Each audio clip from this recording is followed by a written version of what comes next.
Good morning, Malta and Gozo. Welcome to another episode of Lovin Daily. My name is Yannick Parch and with me is Paula Kaukin. We're going to be running through today's headlines.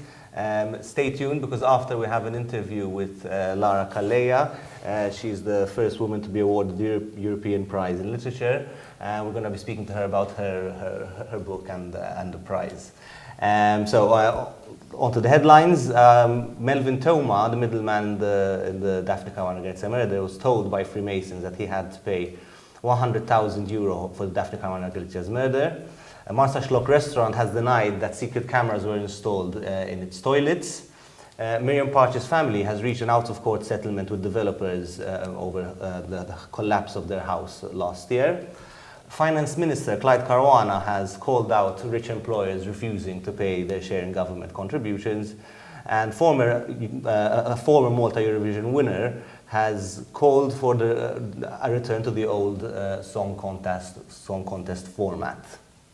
Nibdew bl-ewwel storja l-bira komplet komparazzjoni kontra Joachim Fenech fil-każ tal-assassinju ta' Daphne Caruana Galizia fejn jidher illi l-iktar ħaġa li spikkat jew eċitanti sejħilha kif trid inti mis-seduta tal-bira kienet illi Melvin Toma qal illi Johan Cremona qallu illi kien hemm pjan sabiex il-Mażuni jħallsu mal-100,000 lil persuna li l-qorti ċaħdet id-dritt li jistema' ismu li jiġi rapportat ismu biex din il-persuna ex tħallas il-Vince Muscat sabiex joqtlu Daphne Caruana Galizia.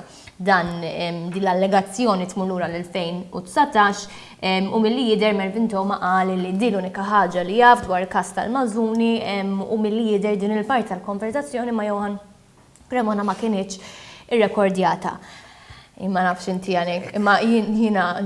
Iktar ma għaddizwin dak iktar nismaw... Taħwit, u stejjer, It is a very complicated case. One has to kind of assume that maybe not everything that we're hearing is true because ultimately there are opposing interests in this case. Kikku Netflix series naħseb wasalna season 7 u għadna qasmajna xuti uħor. What's for certain is that it looks like it's going to be there's a lot more yet to come and it's going to be a long drawn out case. On to our next story. Marsa Schlock restaurant has denied the existence of hidden cameras in its toilets. The allegation emerged from court this week during proceedings against Capo Mulini owner Albert Buttigieg, who has been charged with money laundering. The court heard how over 14,000 photos had been found on his devices, and the photos were believed to have come from hidden cameras within toilets. This was originally reported It was originally reported that the photos had come, in fact, from a hidden camera at the Capo Mulini restaurant. However, it appears that this might not necessarily be the case. Court expert Martin Bayad said that a USB stick was found in Buttigieg's possession, showing footage which had been taken from a hidden camera, but it isn't clear which one it is, whether it was a camera in this particular restaurant. People have been asking and people have been concerned about whether they can go to the restaurant. The owner, in fact, has said that he's had quite a few cancellations. If we can take his word for it, it seems that they haven't come from this particular restaurant, though there's still questions as to where they've come from, and it is quite concerning that someone is in possession of such footage. Jena nispera li di mhux just waħda minn trend ta' ristoranti li jaw spajkjati hidden camera fit-toilets, ġiħalla, xħan nispiċċa kull toilet nidħol fih, niċċekkja l-erba kantunieri biex nara xi kamera tiffilmja. Ma din l-akkuża nispera li tiġi segwita mill-pulizija li jkollna updates fuq il-medja għaliex hija serjissima ġifieri kun hemm xi ħadd ma tafux għandu ritratti tiegħek fit-toilet. No one should feel uncomfortable in that way, especially if you're complete invasion mhux kelmar of privacy, ġifieri nispera li jkollna updates ta' daw ir-ritratti minn fejn ġew mhux just kien spunt minn każ il-qorti. Naddu għal każ ieħor il-qorti li jidher li ser jingħalaq il-familja ta' Miriam Parch laħqet ftehim barra mill-qorti mal-iżviluppatur li kkawża kien insomma siru nafu bil-qorti jekk kienx it-tort tiegħu illi Miriam Parch spiċċat maqtula fid-dar tagħha stess. Dan bla preġudizzju għal każ kriminali li għadu għaddej kontra l-periti, l-iżviluppatur u l-STO. Jidher illi l-familja issa ser ikollha xi tip ta' kumpensi li qablet miegħu biex waqgħad dan il-każ u bekk hemm tip ta' closure naqas parzjali għal din il-familja. Yeah, I mean, it's the start of closure, I guess. I mean, at the end of the day, while monetary compensation can help, especially since they've lost their home, they've lost a lot more than that. So one hopes that justice can truly be served and those responsible pay the price for it. Our next story is about Finance Minister Clyde Caruana, who yesterday in Parliament called out wealthy employers who refused to pay a contribution that is meant to be paid by companies that choose not to employ a certain number of people with disability with them. According to the law, companies that employ more than 20 people need to have 4 people, at least 4 people with a disability working with them, if I'm not mistaken, and companies that choose not to must pay a contribution. Caruana recounted his experience from when he was Jobs Plus CEO, telling Parliament how on a number of occasions these wealthy employers would go for meetings and tell him that, you know, they don't want to pay this contribution, and given that there was no legal way of enforcing it, they very often wouldn't. The minister expressed his disappointment at the fact that in many cases these people had a lot of resources, had companies that did quite well, and obviously had the money to pay the contribution. Hopefully this law will be passed soon, and government will actually be able to start enforcing it to ensure everyone does actually pay his fair amount. Ja tal-misħija kif isprabli daw l-istess nies jiftaħru kif il-weekend jixtru fl-xkun imbit li jiswa l-mijiet, tal-eluf, min jaf kemm għandhom affarijiet ta' ditta karozzi, imma mbagħad dak il-kumpens li huwa forma ta' ġustizzja soċjali jitqamlu jiġġieldu biex ma jħallsux. Ja tal-misħija u kieku jiena ma jindax xejn salvaġġa name and shame ta' dawk il-kumpaniji għax kieku jien l-ewwel waħda nieqaf nuża s-servizzi tagħhom. Issa mhux ikun l-iktar restorant tal-qalbi nibbojkottjah. Da mhux qed jitlobhom jagħmlu xi ħaġa, hija miżura ta' ġustizzja soċjali, ma sax nifhem kif minn tant affarijiet li wieħed jista' jċaħat minnhom bħala businessman jażel li di hija dik li qgħod jitqammel għaliha.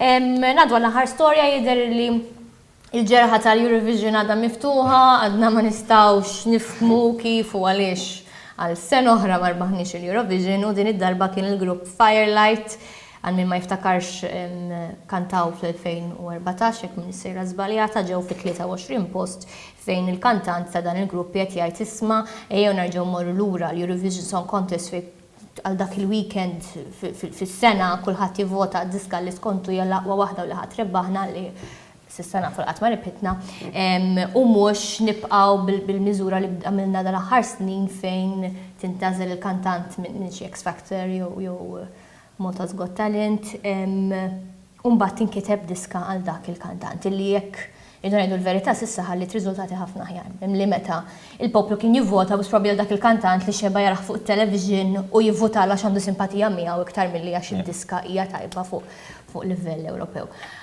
Ma naqbilx ma dal-kantant mhux suġġett li ħanoqgħod nitħabat fuqu għax naħseb għamilta pubblika ġew Eurovision minni xi fan qawwija tiegħu. Imma jidher li għadna weġġaj ma nħossniex kwalifikat l-istess bħalek ġifieri biex nikkummenta, però l-impressjoni tiegħi hija kif qed tgħid int li l-kwalità għolit kemm inna b'daw il-competitions, so ma narax għalfejn għandha tinbidel. Well, those were our headlines. Please stay tuned. We're going to cut to a short break, and then we're going to be back with an interview with Lara Calleja.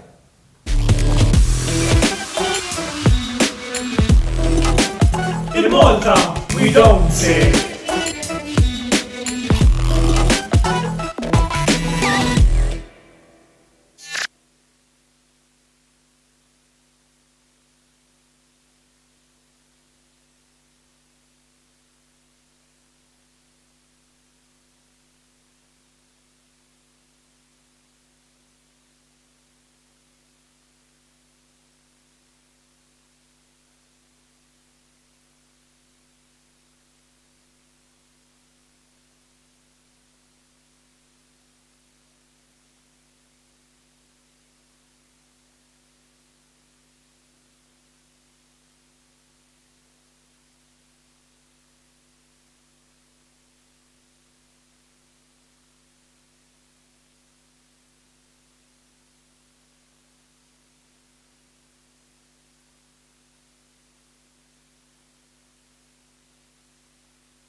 Welcome back. We're here with Lara Calleja. She's an author and the first actually female Maltese winner of the European Prize for Literature for her book Kissirtu kullum kien. Lara, grazzi ħafna tal-li damana għak il-lum. Nibda, il-ktib. Xin l-ispirazzjoni warajh? Forse tispjega daqsxej fejn beda kollox. Mela, jiena minn dejjem kelli ċertu sensibilitajiet politiċi minn kon żgħira, ċertu inġustizzji soċjali. Ta' żgħira wkoll kont attivista mal-moviment graffiti, kont anke ġo gazzetta jisimha Ir-Realtà, iżda l-Università kienet ħalat kontroversja sħiħa fuq iċ-ċensura. U anka reċentament kont tajt minn graffiti, kont terġajt tħalt ma' graffiti u kif ukoll faċċata tiegħi dew tella blokka flets li personalment affettwat il-ħajja tiegħi ta' kuljum u kien dak iż-żmien li beda ħafna construction f'daqqa kull fejn tara krejnijiet storbju. U jiena kont ġaħreġ l-ewwel ktieb. U awtomatikament il-penna bdiet tmur fuq dawn it-temi. Anke temi ta' immigrazzjoni, temi ta' omosessualità, però mostly over construction. Bħala temi qegħdin pjuttost fl-ambitu tal-istejjer, l-istejjer huma stejjer personali, ħafna tiegħek ta' l-naf ta' ċettata, pero da isu heartbeat in the midst of it tal-construction u tal-effett li jtħalli fuq in-nies. Naħseb ħaġa li ħafna nies jistgħu jirrelataw magħha, mhux mill-aħħar naħseb min qed jaqra kulħadd qed iħoss is-istess affarijiet mhux esperjenza tiegħek. Le, eżatt. U x'kienet ir-reazzjoni tiegħek għall-premju fl-aħħar kont qed tistenna? Le, qasdi għal kien nisna l-premju tal-Unjoni Ewropea, dak kien kont qiegħda ġieli naħdem biċ-ċalqa u dak kien kont meta mmur l-għalqa nitfi l-mobile għalhekk karozza u mbagħad xaltu xi plazzjat wara u nsib ħafna tanks u xort li t-stedina, xinu ġara. U inti kont sottomejt x-xogħol tiegħek jew ġest tintażel minn. Le, dan isir Malta jmissa kull 3 snin u jkun hemm bord maħtur apposta fejn janalizzaw l-awturi ta' dak il-3 snin. U daw l-awturi jridu they need certain criteria u jiena għajnet those criteria ġejt shortlisted. Okay. Biex imullura fuq il-ktib, tħoss li hemm xi ħaġa li forsi messaġġ li titwassal permezz tiegħu jew just l-espressjoni tiegħek li tgħid isma' it's an expression of what I'm thinking and feeling. Messaġġ il-kitba kulħadd jieħodha kif irid, l-art kulħadd jieħodha kif irid, imma messaġġ politiku dejjem nipprova nwasslu. U naħseb il-messaġġ huwa li għandna nieqfu nittrattaw il-politikanti ishom Allat, mhumiex Allat, huma meta aħna ħanbagħtu mhux ġej politikant wara l-bit tagħna jannaqna jew in-nisna ħajkun il-ġar tiegħek, il-familja tiegħek, il-neighbor tiegħek li għad fl-istess għada tiegħek. Għandna nieqfu niġġieldu bejnietna għax dik hija l-logħba tal-politikanti li aħna niġġieldu bejnietna mhux ninaqdu. U għandna napprezzaw id-dritt tagħna li nipprotestaw u li nsemaw leħna għax wara kollox il-politikanti l-vot tagħna jridu, ġifieri aħna għandna b'saħħa. Għandna b'saħħa u għandna bżonn nimmotivaw iktar ruħna u ninaqdu nizzjaw mill-aħmar u mill-blu u x'jaqbil li jiena illum il-ġurnata jaqbillek inti għadha tinqidem int, ġifieri għandna. Tara tiġri di, jew taħseb li għadna xbir taħseb li mhix tillim. Ara jiena ngħid fis-sens fix-xena ta' attiviżmu kien hemm ħafna snin se kont ġas fil-periferija. Nara differenza. Illum il-komunitajiet anke meta jkun hemm issues bħal tal-Università tal-Isla ta' Pembroke. Il-residenti jekk ikun hemm struttura li tinkwidhom bħal konsil lokali, bħal graffiti, bħal entitajiet oħra, jorganizzaw ruħhom, jitsemgħu leħinhom u hemm is-saħħa, hemm gwerra li nitilfu, imma gwerra li jintrebħu. Il-proġett ta' Pembroke eżempju dak kelli jsir 5 snin ilu. Tgħidilhom x-xorta jista' jsir, imma aħna ddokna 5 snin. Għadna nġeddu ġlieda l-bini ma telax, in-nies tajnihom 5 snin oħra fejn jistgħu jieħdu nnifsu jaraw l-arja. Kontratturi tilfu ħafna flus, ġifieri. U nimmaġna xogħlijiet bħal daw jgħinu biex anke dawn l-affarijiet in-nies ikun jistgħu jifhmuhom iktar li sekk. Il-kultura naħseb jiena u l-arti dejjem tgħin biex twassal tagħmlek ħafna aktar aware. Eżatt, u dan il-ktieb in partikolari, mhux dan il-ktieb jiena bħalissa jiena ngħidu hekk. Il-lingwa li nħobb nuża hija mhix lingwa intellettwali. Jiena nemmen fl-aċċessibilità. L ħaġa li tiġini naturali, t-tieni ħaġa hija ma tistax tippreżenti lin-nies jifhmuk jekk inti qed titkellem b'ċerta lingwaġġ li ħadd ma qed jifhem. U finalment il-politika mhijiex xi ħaġa tal-intellettwali jew tal-politikanti, il-politika hija xi ħaġa ta' kuljum. Hija l-paga kemm isservik, jekk għandekx flus biex tixtri kafè, il-pensjoni, kwalità tal-ħajja. Daw kollha affarijiet ta' kulħadd, ġifieri. Il-politika hija ta' kulħadd u kulħadd għandu jiġġieled għaliha. Ġifieri kemm jista' jkun ix-xogħol tiegħek tipprova tagħmlu aċċessibbli għal kulħadd biex twassal dan il-messaġġ. Il-messaġġ huwa importanti daqs waħda mill-aktar affarijiet importanti naħseb jiena. Eżatt, ifhem li mhux qed ngħidlek li x-xogħlijiet letterarji tiegħi kollha ħajkunu fuq din it-tema, però din it-tema kienet jiżgħadi elephant in the room li bħala letteratura ħassejt li ma tantx ikun qed titkellmu dwarha daqskemm xtaqt. Imma ma m'għamiltix apposta, ġiet organika l-ħaġa, x'tant kien hemm construction u chaos u steer ta' immigranti qed imutu jew ta' barranin qed imutu għax m'hemmx health and safety jew li jitsu hemm xi ħaġa ħadd ma qed titkellem dwarha. Tipo hello. U nafx proġetti għal-futur, ma ġissa titħares l-ektib li jmiss jew?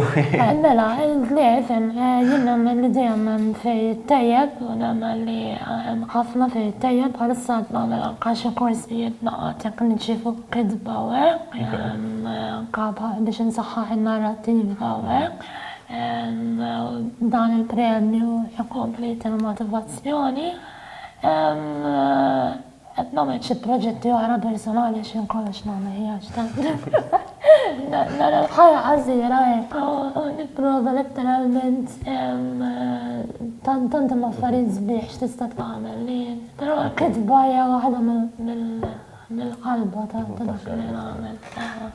Ma it-tema jidher li dejjem xi ftit jew il-ġustizza soċjali, politika kif qed tgħid inġifieri. Nimmaġna li m'għandu mhux biex naraw forsi xi kontribuzzjoni oħra.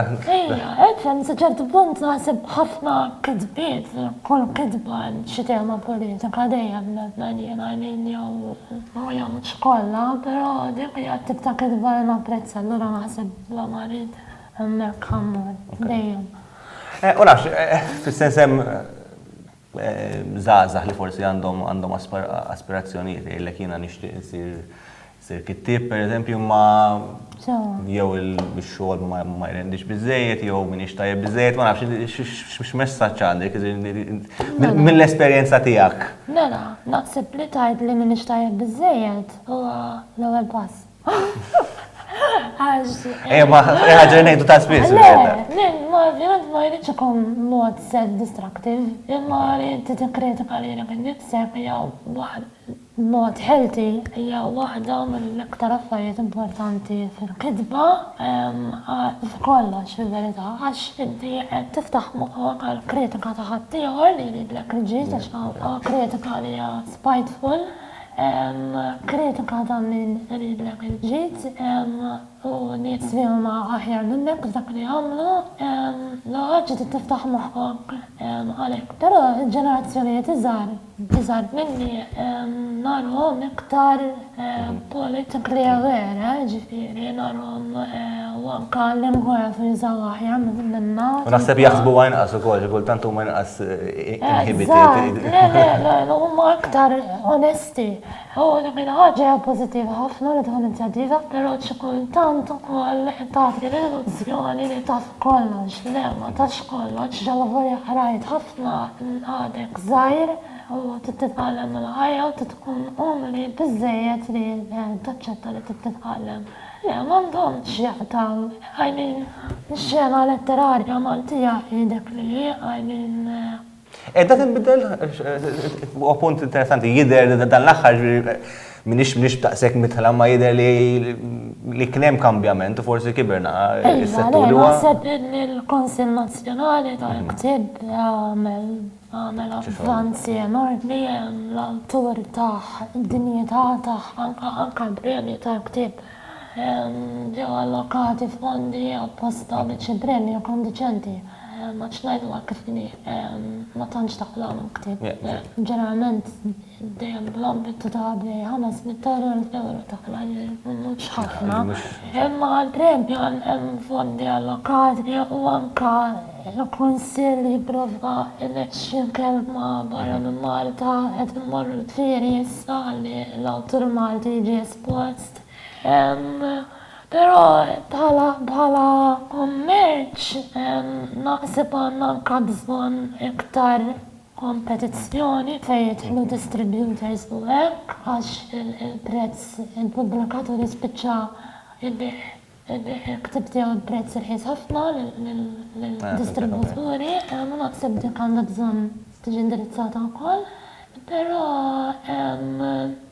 naħseb l-unġġata l-arti u l-letteratura Malta dal-aħħar 10 snin ħadet iktar priorità, iktar spinta l-qudiem.